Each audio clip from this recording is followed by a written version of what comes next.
40 tahun dah Otai masak nasi biryani. Cik, sekali masak tu berapa kilo? 25 kilo. Dekat Bukit Lintang. Sekarang pukul 10.30. Awal lagi biryani orang tua.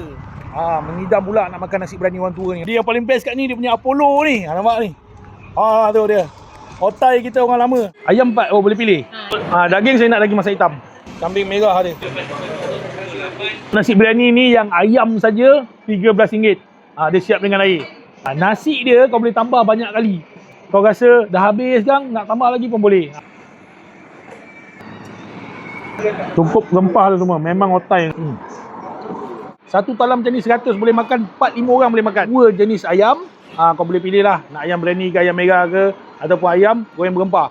Kau boleh pilih daging biryani ataupun daging masak hitam. Kambing pun sama. Kambing biryani ataupun kambing masak merah. Tapi aku pilih masak merah lah, sebab rare. Dia bagi pula engkau 1 jug air free. Nasi dengan air boleh refill. Makan dengan family puas hati, kenyang sampai pagi. Sudah. Lembut. Kalau orang tu tak jemput kau pergi kenduri kahwin, datang sini.